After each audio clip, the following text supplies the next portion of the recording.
আমাদের সঙ্গে উপস্থিত রয়েছেন বিশিষ্ট সাহিত্যিক এবং স্বগত পত্রিকার সম্পাদক শ্রদ্ধেয় আরতি কুমার বসু মহাশয়।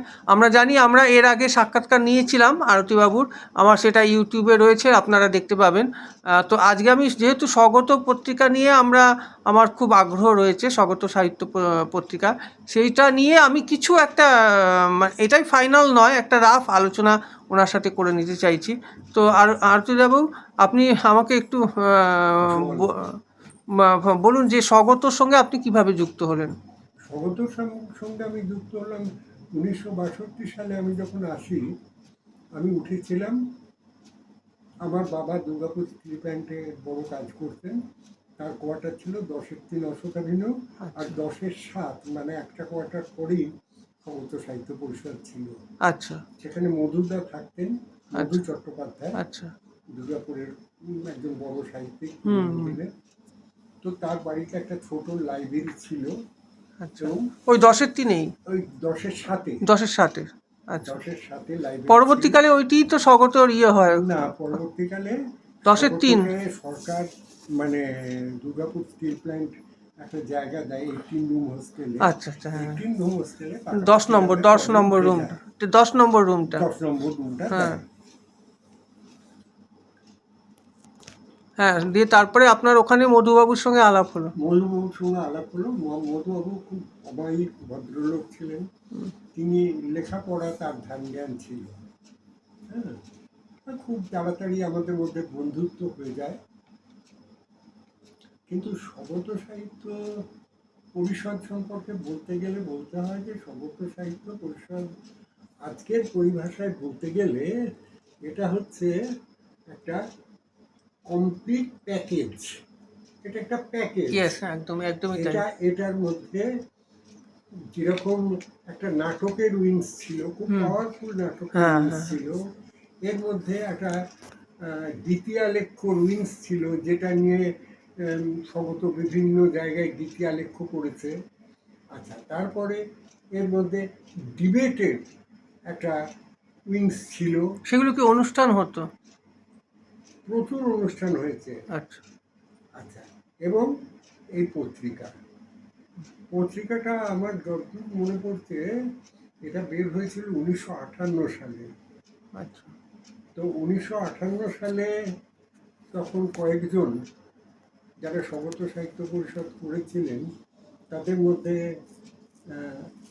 শান্তিবাবু বলে একজন ছিলেন, শান্তিময়, অজিত মুখার্জি, জীবন রায়, যাকে তখন কানু রায় বলে সবাই জানতো, তার নাম ছিল, তিনি এরা পত্রিকাটা বার করেছিলেন। আচ্ছা, এই স্বগতর প্রথমে নীতি নিয়ে কি হবে, একটা পত্রিকার আদর্শ থাকে। প্রথমে আদর্শ হিসেবে গ্রহণ করা হয় অনাক্রমণের নীতি।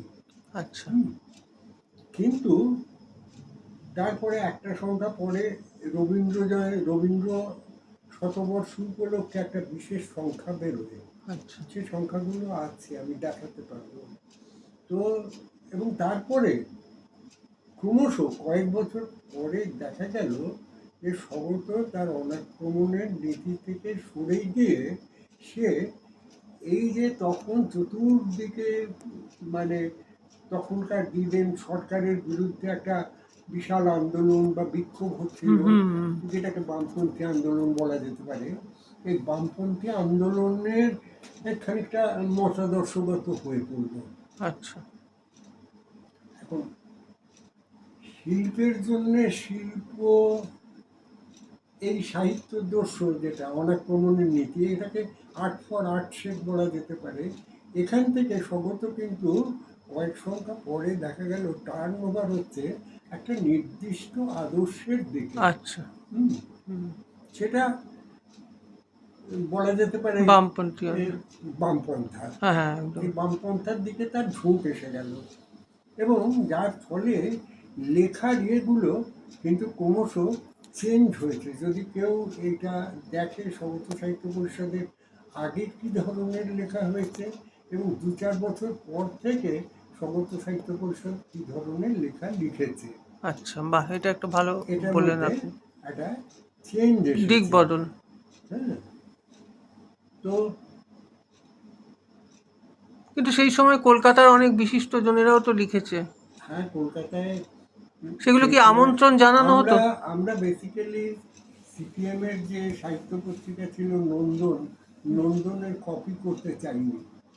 নন্দনের কপি করতে চাইনি বলে দেখবে যে সৈয়দ মুস্তফা সিরাজের প্রথম উপন্যাস তৃণভূমিতে মৃতদেহ, এটা আমাদের একটা শারদীয় সংখ্যায় স্বগত বেরিয়েছিল। বাহ, এটা খুব ভালো। পরবর্তীকালে উৎপল দত্তের একটা বিখ্যাত নাটক কাকদ্বীপের এক মা, বাহ, এই কাকদ্বীপের এক মা বেরিয়েছিল, এবং এই উৎপল দত্ত মারা যাওয়ার পরে যখন সুহাসেন এটা করবার চেষ্টা করছিলেন, উৎপল দত্ত নাট্য সমগ্র সমগ্র, করবার হ্যাঁ। চেষ্টা করছিলেন, তখন উনি দেখেন যে তার কাছে উৎপল দত্তের লিস্টে আছে কাকদ্বীপের এক মা, কিন্তু কাকদ্বীপের এক মা পাননি।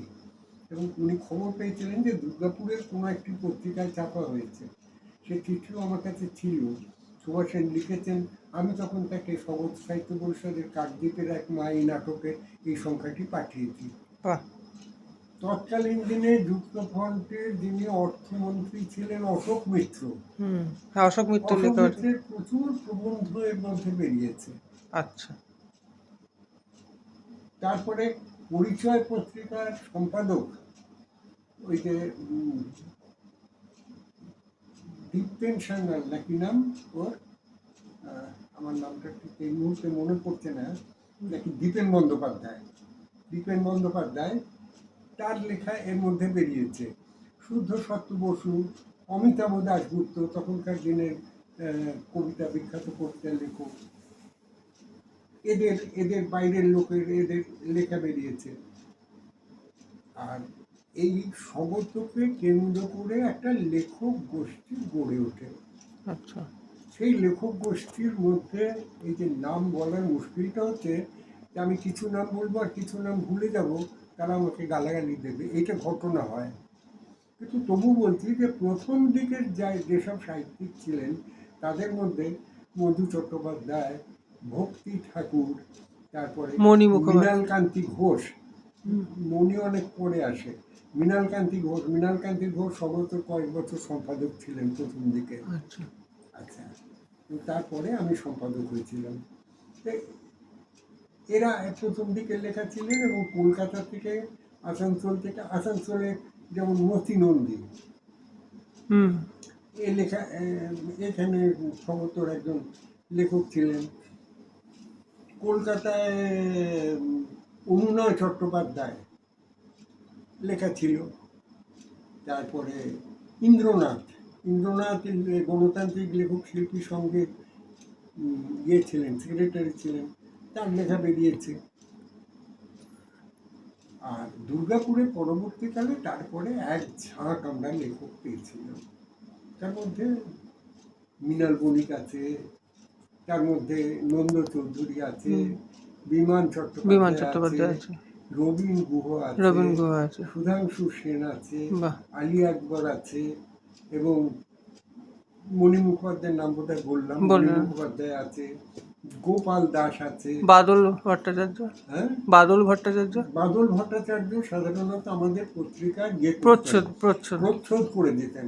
প্রথমে বাদল ভট্টাচার্য প্রচ্ছদ করেছেন, তারপরে আমাদের প্রচ্ছদ করেছেন সুনীল মাধব। আচ্ছা। সুনীল মাধব ওই রানা প্রতাপ রোডে থাকতেন। এবং তারপরে আমার যতদূর মনে আছে যে বিষ্ণু অনেকগুলো আমাদের প্রচ্ছদ করে দিয়েছে পরবর্তীকালে, শেষের দিককার পত্রিকাগুলোয় এরা প্রচ্ছদ করে দিয়েছে। এবং বিষ্ণু নট অনলি ভালো প্রচ্ছদকার, বিষ্ণু ভালো কবিতা লেখক। এবং এর মধ্যে আমি একটা নাম বলতে ভুলে গেছি, বিমান মাঝি সত্যি খুব ভালো কবিতা লিখত। বিমান মাঝি এই কবিতা অনেক বেরিয়েছে, আশরাফুলের কবিতা বেরিয়েছে।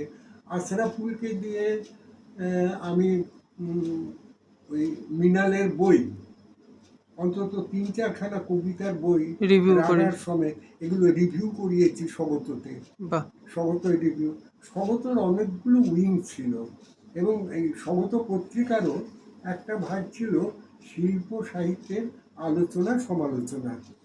সেইটে আমাদের লেখক হচ্ছেন গ্রহ বর্মা। তো গ্রহ বর্মার পলিটিক্যাল লেখা যেগুলো, সেগুলো সাধারণত মৃণালদা লিখত, মৃণালকান্তি ঘোষ। আর আমি সেগুলো ওই গ্রহ বর্মা নামে আমি লিখতাম এই নাটক। এই যেমন তপন সেনের আপনজন, এই নাটকটা, এই সিনেমাটার কথা মনে পড়ছে, সত্যজিৎ রায়ের অনেক বই, এগুলো সমস্ত আমরা রিভিউ করেছি।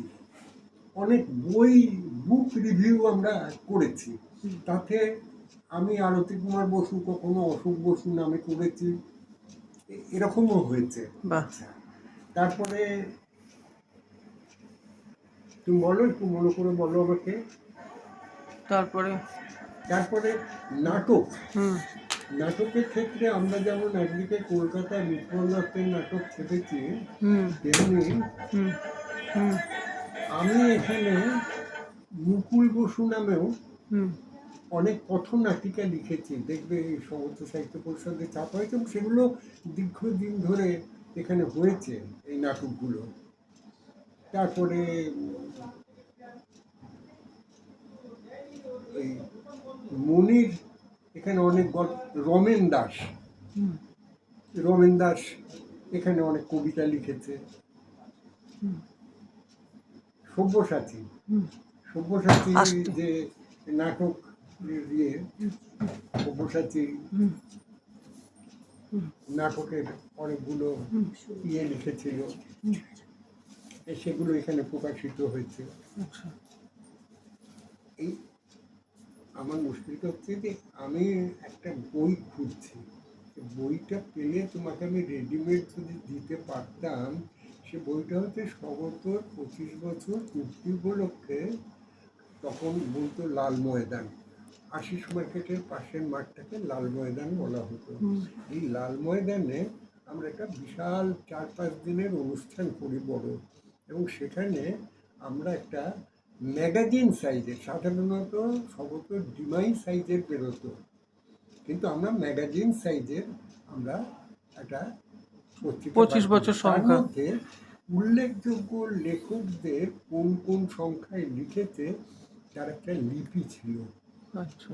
সেটা তুমি পাঠকদের কাছে আবেদন জানাতে পারো, যদি কারুর কাছে সমস্ত সাহিত্য পরিষদের 25 বছর পূর্তি উপলক্ষে লাল ময়দানে যে ম্যাগাজিনটা বেরিয়েছিল সমস্ত, সেটা কত সালে মোটামুটি? ভলিউম, সেটা যদি পাওয়া যায় তাহলে এই গবেষণার কাজটা খুব সুচারুরূপে হতে পারে, কারণ সেখানে বিস্তৃত তথ্য দেওয়া ছিল। আরেকটা জিনিস তোমাকে বলি, যে 1966 সালে এখানে তো আশিস জব্বরকে ইয়ে করা উপলক্ষে তারা শহীদ হলো, এবং বিশাল আন্দোলন হয়েছিল, তুমি জানো। সেই উপলক্ষে সমতর বিশেষ বিশেষ বিশেষ পত্রিকা যেগুলো বেরিয়েছে, সেগুলোর মধ্যে ওই ওই আশিস জব্বরের মৃত্যুকে উপলক্ষ করে, তাদের শহীদ হওয়াকে উপলক্ষ করে একটা বিশাল কাজ বেরিয়েছিল। এবং আমরা 68 সাল থেকে এই পত্রিকাটা 2 বছর মান্থলি পত্রিকা হিসেবে চালাই। আচ্ছা, প্রতি মাসে। প্রতি মাসে আচ্ছা। এটাকে মান্থলি করি, এইটা একটা খুব গুরুত্বপূর্ণ ডিপার্চার। হুম কিন্তু আমরা সেটা বেশি দিন চালাতে পারিনি, হুম ওই 1-1.5 বছরই আমরা বড়জোর চালিয়েছিলাম। হুম। তারপরে আমরা এটা বন্ধ করে দিতে বাধ্য হই। 1917 সালে স্বগতর জীবনে 17? 1900, ঠিক 1977, হ্যাঁ, ঠিক 1900 কত? হ্যাঁ। 1917 সালে অক্টোবর রেভলিউশন উপলক্ষে স্বগতর একটা 1917 কি করে হচ্ছে?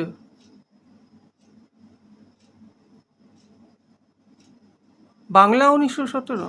কেন বাংলা কেন বলছো? 1917 তো অনেক আগে, ইন্ডিপেন্ডেন্স পিরিয়ডের আগে হয়ে যাচ্ছে।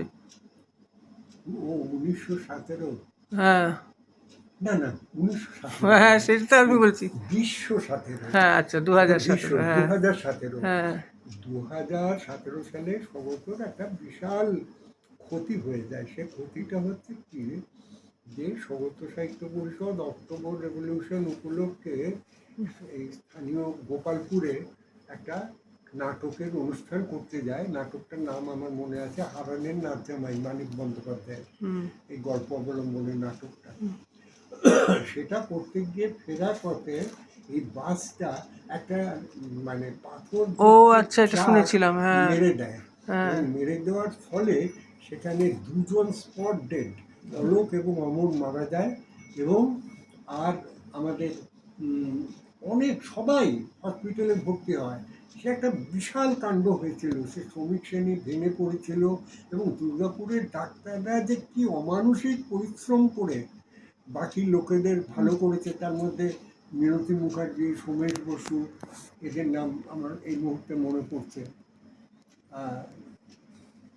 তো এই যে স্বগত 2017 সালে এই দুর্ঘটনা ঘটার পর থেকে পুরো অর্গানাইজেশনটাই একটু খুব নড়বড়ে ঢিলে ঢালা হয়ে যায়। এবং তার ফলে পত্রিকা আমাদের বেরিয়েছে। পত্রিকার কি হলো না, পত্রিকা শেষ হয়তো- মনে হয় 90 দশকে বেরিয়েছে। হ্যাঁ, শেষ সংখ্যা মানে 90 দশকে বেরিয়েছে কি? 90 দশক, 91 সালে। এবং 91 91 সালে আমি দেখলাম, এই সংখ্যাটা আমার কাছে আছে, আমি তখন সম্পাদক ছিলাম। আমি প্রথমের দিকে একবার মৃণাল কান্তি ঘোষের পরে সম্পাদক ছিলাম, তারপরে মধুদা কিছুদিন ছিল, আমি আবার শেষের দিকে কিছুদিন ছিলাম। এইখানে একটা লোকের কথা উল্লেখ না করলে খুব ইয়ে হবে, তিনি হচ্ছেন শান্তিময় দাশগুপ্ত। আচ্ছা। শান্তিময় দাশগুপ্ত আদৌ লেখক নয়, লেখার টেখার সঙ্গে কোনোদিন শিল্প সাহিত্য পড়তে ভালোবাসেন ইত্যাদি। তিনি যেরকমভাবে দেশৈতেহসী পত্রিকা বিক্রি করতেন, বাড়ি বাড়ি গিয়ে সবাইকার পৌঁছে দিতেন বা গণশক্তি পৌঁছে দিতেন, তেমনিভাবে এই স্বগত ঝুলি কাঁধে করে নিয়ে তিনি বিক্রি করেছেন। এবং একটা বিশাল সংখ্যক ওয়ার্কিং ক্লাসের মানে শ্রমিক শ্রেণীর একটা গ্রাহক তৈরি করতে পেরেছিলেন, যে কারণে পত্রিকাটা এতদিন চলবার সামর্থ্য অর্জন করতে পেরেছিল। সত্যি তাই। যে আমাদের একটা নির্দিষ্ট পরিমাণ মানে গ্রাহক ছিল, যে পত্রিকা আমার 500 কপি আমার গ্যারেন্টেড আছে, তারপরে আর 500 কপি ঘুরে ঘুরে উনি বিক্রি করে এইটা শান্তিময় দাশগুপ্ত একটা বিশাল কৃতিত্ব। আর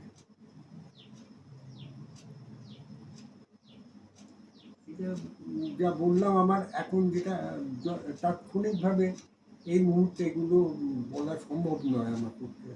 না, আরেকটা প্রশ্ন, যে আমার একটা শেষ প্রশ্ন একটু হলো, যে শুধু কবিতা, গল্প এবং প্রবন্ধ এছাড়া আর কিছু কি প্রকাশিত হয়েছে? হ্যাঁ, গল্প, কবিতা, প্রবন্ধ, নাটক।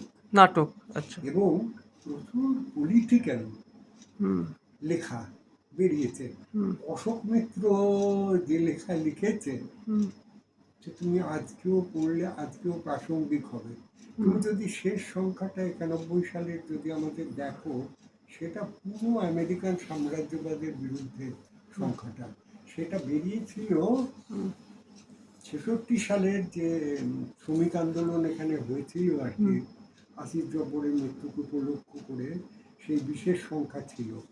আচ্ছা। এবং সেখানে দেখবে অজিত মুখোপাধ্যায়, জীবন রায়, এদের সব লেখা আছে। আচ্ছা, আপনাদের কি কোনোভাবে কি বলে দেওয়া হতো যে আপনারা এরকম লেখা লিখবেন? না, লেখা বলে দেওয়া হতো না। এরকম একটা স্বগতর বিরুদ্ধে আমি অভিযোগ শুনেছি। যারা পরিচালনা করছিল এই পত্রিকা, যারা পরিচালনা করছে স্বগত সাহিত্য পরিষদ, তারা সবাই কম বেশি এই ভাবাদর্শের সঙ্গে যুক্ত ছিল, যার ফলে এখানে কোনো কন্ট্রাডিকশন ছিল না।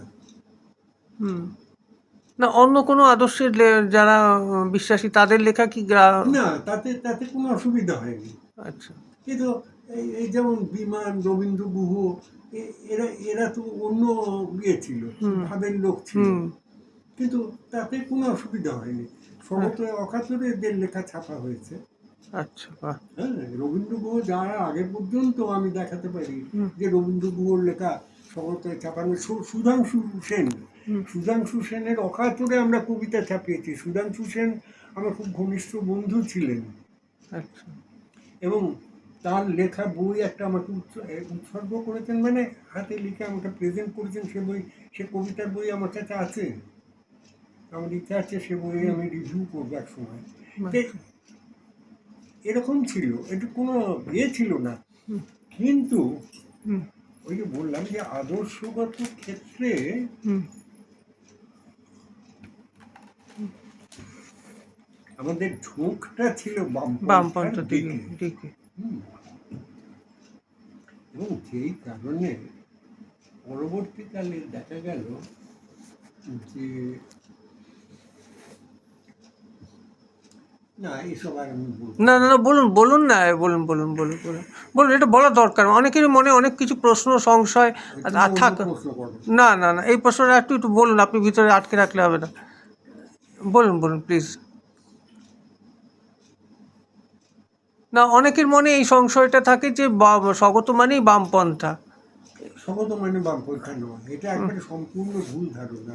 হ্যাঁ, স্বগত সাহিত্য পরিষদ বা স্বগত পত্রিকার মধ্যে বামপন্থার ঝোঁক বেশি পরিমাণে ছিল। হুম কিন্তু তাই বলে যারা বিশুদ্ধ শিল্প সাহিত্য চর্চা করছে, হুম এই শুদ্ধ সত্য বসু থেকে আরম্ভ করে মতিনন্দী, তপবিজয় ঘোষ, এরা যে লিখেছে, এরা বামপন্থার ভাবাপন্ন ইত্যাদি লিখেছে। হুম সৈয়দ মুস্তফ সিরাজ যে তৃণভূমিতে মৃতদেহ, তার প্রথম উপন্যাস স্বগতে ছাপিয়েছে, সেটা কি বামপন্থা ঝোঁকের? আদৌ নয়।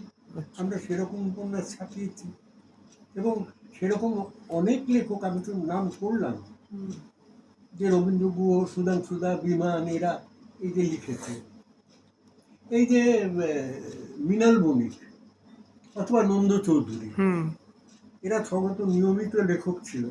এবং মৃণাল বণিক এক সময়ে স্বগত লাইব্রেরিয়ান পর্যন্ত ছিল। যখন 10-এর 7 অশোক অ্যাভিনিউয়ে স্বগত সাহিত্য পরিষদ ছিল, তখন মৃণাল বণিক লাইব্রেরিয়ান ছিল আচ্ছা। এই পত্রিকার। বাহ। এ তখন স্বগত একটা সময় একচ্ছত্র ইয়ে হয়েছে। পরবর্তীকালে দুর্গাপুরে কিন্তু অনেক পত্রপত্রিকা বেরিয়েছে, এবং বেরিয়েছে, কিন্তু আমি বলছি কি যে আপনাদের যে একটা সবাই মিলে সামগ্রিক একটা প্রয়াস যেটা ছিল, সেই রকমভাবে আর হয় মানে হয়েছে কিনা আমার জানা নেই। অনেকে করেছে নিজস্ব ব্যক্তিগত উদ্যোগে। হ্যাঁ। এই শ্যামাপদ, সময় অসময়ে। শ্যামাপদ সমস্তই লিখেছে। শ্যামাপদ রায়, সময় শ্যামাপদ সমাপদ। রায় লিখেছে, মানবেন্দু লিখেছে। আচ্ছা। আমাদের দুর্গাপুর উৎপল দত্ত বলে এক ভদ্রলোক ছিলেন, তিনি লিখেছেন। সিদ্ধেশ্বর শেঠ, সে লিখেছে। সিদ্ধেশ্বর শেঠের সঙ্গে তো বামপন্থী আন্দোলনের কোনো যোগ ছিল না। হুম সে তখন একটা অন্য রাজনৈতিক দলের সঙ্গে ট্রেড ইউনিয়নগতভাবে হুম যুক্ত হুম ছিল হুম। অন্তত। আমি এই নিয়ে পোস্ট দিয়েছিলাম একবার স্বগত নিয়ে, যে আমাদের একটা ইয়ে, তখন অনেকেই বলেছিল যে আমরা খুব, যারা যারা এখন সিনিয়র তারা বলেছিল, যেমন সুবীর ঘোষ থেকে শুরু করে অনেকে, যে আমরা তখন দুর্গাপুরে এসেছি সদ্য, স্বগতর কথা অনেক শুনতাম। তারা লেখেনি, কিন্তু বলতো যে স্বগত এক সময় খুব রমরমিয়ে চলতো, স্বগতর কথা। তো আপনাকে যদি এক কথায় বলি যে দুর্গাপুর সাহিত্য সংস্কৃতি ইতিহাসে স্বগতর কী ভূমিকা? সমতর একটা বিশাল ভূমিকা আছে। সেই ভূমিকাটা হচ্ছে, আমরা গণসংগীতের উইং করেছিলাম এই জন্য যে বামপন্থী আন্দোলনের ভাবধারাটাকে দিকে দিকে ছড়িয়ে দেওয়ার জন্য। তখন যে সমস্ত ইলেকশনের, সত্যি কথা বলতে কি, যত যা হয়েছে, আমাদের বলতে পারো যে ভিড় জমাবার দায়িত্ব ছিল। এই এই কাজে লেগেছে। ইভেন নাটক করতে গিয়ে আমরা বিভিন্ন জায়গায়, তালডাঙ্গা বলে একটা বাঁকুড়ায় গ্রাম আছে, সেখানে আমাদের এখানে ধবন নাকি একটা ধবনী ইয়ে আছে, ধবনী, হ্যাঁ। সেখানে আমরা, আমাদের লোকেরা মার খেয়েছে। এবং পরবর্তীকালে শিল্পায়নও নাটক করতে গিয়ে অনেক অসুবিধের মধ্যে পড়েছিল শিল্পায়ন নাট্য সংস্থা। তো এসব হয়েছে। স্বগত পত্রিকা নিয়েও ইট ইজ আনকোয়েশ্চেনেবল তা নয়, এটার মধ্যে অনেক বিতর্ক ছিল। কিন্তু আমি তোমাকে আগেও বলেছি, এখনও বলছি, যেহেতু সেই সময় ট্রেড ইউনিয়ন আন্দোলন এবং গোটা পশ্চিমবঙ্গ অগ্নিগর্ত ছিল, মানে নুরুল এবং হাইতের মৃত্যুর পরে কৃষি আন্দোলনে। শিল্প সাহিত্য কি? শিল্প সাহিত্য বেসিক্যালি যে অর্থনৈতিক ব্যবস্থা তার সুপার স্ট্রাকচার। আমরা এটাকে শিল্পের জন্য শিল্প বলে মনে করিনি, এটা সোশ্যালিস্ট রিয়ালিজমের ধারা বেয়ে চলে এসেছে, আমরা এইভাবে দেখেছি। এবং যার ফলে আমাদের মধ্যেও অনেক কন্ট্রাডিকশন ছিল, অনেক দ্বন্দ্ব ছিল। চীনের ওপর একটা এডিটোরিয়াল আমার মনে আছে, আমি লিখেছিলাম সে সময়। সেই এডিটোরিয়ালটা কিন্তু আমার বন্ধ করতে বাধ্য হয়েছিলাম আমরা। আচ্ছা। এবং তখন এমন একটা পরিস্থিতি ছিল, তুমি শুনলে অবাক হয়ে যাবে, যে আজ যে বামপন্থী আমলে, বামপন্থী বহুদিন তো রাজ করেছে পশ্চিমবঙ্গে, বামপন্থী আমলে যে সরকার আমাদের 18 রুম হোস্টেলে একটা ঘর দিল সমস্ত সাহিত্য পরিষদ করার জন্যে, তারা এক সময়ে আমাদের প্রতিটি লেখা এবং কি নাটক তার স্ক্রিপ্ট জমা দিতে হতো নাটকে। রবীন্দ্রনাথের রক্তকরবী বলে নাটকটি করার সময়ও এটা স্বগত করেছিল। তো সেখানেও তারা স্ক্রিপ্ট চেয়েছে, রবীন্দ্রনাথের নাটকের স্ক্রিপ্ট চেয়েছে। এরকম অবস্থা ছিল কিন্তু সমস্ত সাহিত্য পরিষদের জীবনে। এবং এইটা আমি তোমাকে বলছি যে অন্তত নকশাল মুভমেন্ট শুরু হওয়ার কিছুদিন পরে পর্যন্ত এটা ছিল। এবং একসময় স্বগতকে নকশাল আন্দোলনের মুখপাত্রও বলা হয়েছে। আচ্ছা। নানা রকম বিতর্কের মধ্যে দিয়ে অগ্রসর হতে হয়েছে। একদিকে শাসক শ্রেণীর আক্রমণ বলতে বলছি ম্যানেজমেন্ট এটা ভালো চোখে দেখেনি। না, কিন্তু পাশে ছিল, আমি নাট্টু উইংস, কারণ এটা বামপন্থী আন্দোলনের পোষকতা করতো বলে। কিন্তু পরবর্তীকালে দেখা গেল যে বামপন্থ সরকারের আমলে সেই ম্যানেজমেন্টই কিন্তু তাদের হোস্টেলে ঘর দিয়েছে। এই জন্য আমি বলতে চাইছি যে শিল্প সাহিত্য যে অর্থনৈতিক ব্যবস্থা, যে সিস্টেম বা যার হাতে ক্ষমতা আছে তার খানিকটা পোষকতা করে চলে। এটি সুপার স্ট্রাকচার, এটা স্ট্রাকচার নয়। স্ট্রাকচারটা হচ্ছে অর্থনৈতিক ভিত্তি, যে অর্থনৈতিক ভিত্তির ওপরে শিল্প সাহিত্য দাঁড়িয়ে আছে। এটাই সোশ্যালিস্ট রিয়ালিজম। আমরা এই প্রসঙ্গে আমার বিবেকানন্দের বিখ্যাত কথা মনে পড়ছে। বিবেকানন্দ বলেছিলেন যে আমি একজন সমাজতন্ত্রী। বিবেকানন্দ বলছেন আমি একজন সমাজতন্ত্রী, এই জন্যে সমাজতন্ত্রী নই যে এটা একটা পারফেক্ট সিস্টেম না, বাট হাফ লোপ ইজ বেটার দ্যান নো লোপ।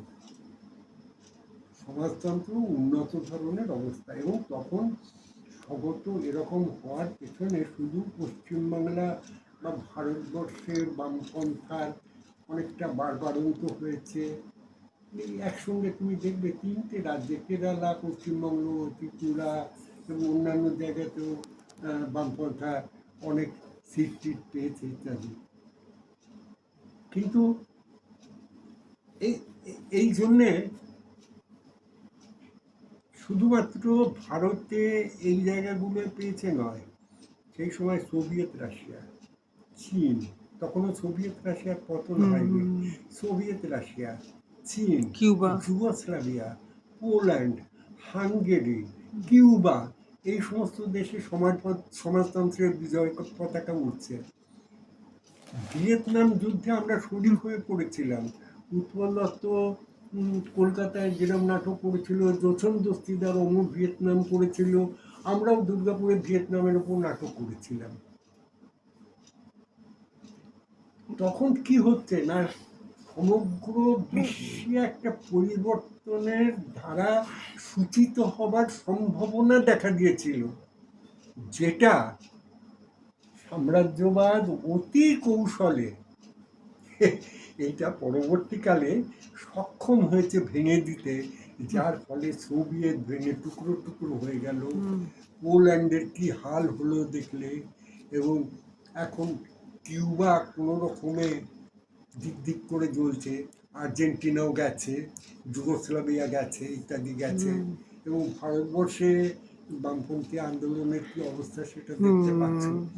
তার মানে আমি এইটা বোঝাতে চাইছিলাম যে যে অর্থনৈতিক ব্যবস্থা ডমিনেট করে, শিল্প সাহিত্যে তার প্রতিফলন ঘটে এবং শিল্প সাহিত্য সেই মতো উজ্জীবিত হয়।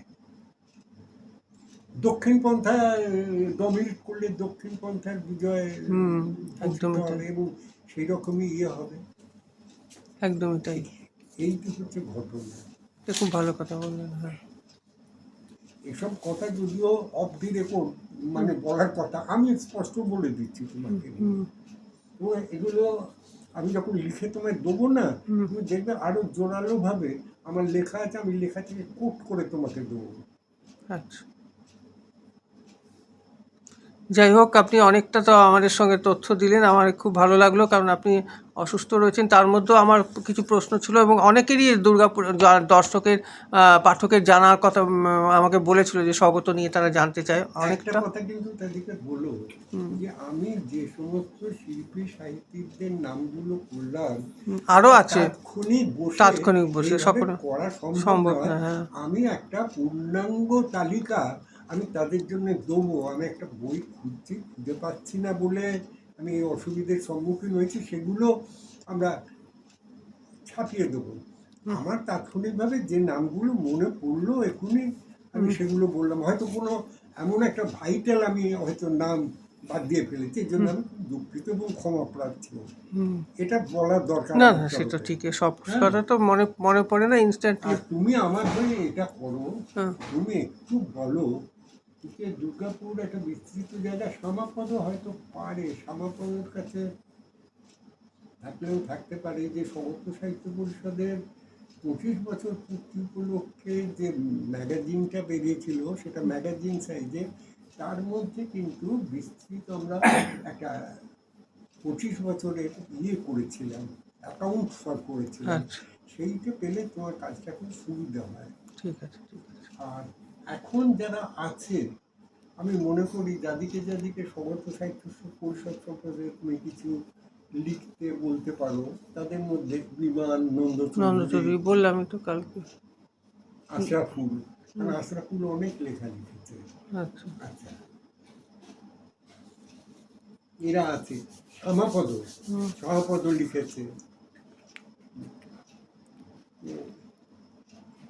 কেষ্টর চট্টোপাধ্যায়, কেষ্টদাকে আমি বলেছিলাম, চোখে দেখতে পাই না, বলতেই ভুলে গেছি। চট্টোপাধ্যায় সমতর প্রথম থেকেই যুক্ত আছে, যে কবি, এবং তার বিখ্যাত বই সে আলোড়ন ফেলে দিয়েছিল, কবি কারো কৃত দাস নয়, কবি কারো দাস নয়, এই বইটা লিখে খুব চমৎকার একটা কাব্যগ্রন্থ সে লিখেছিল, মানে কবিতার বই। এসবই একটা স্ট্রিমের একটা আদর্শকে সামনে রেখে এ কবিতা লেখা। যাই হোক, আমি লাইভটা এখানে শেষ করছি। হ্যাঁ।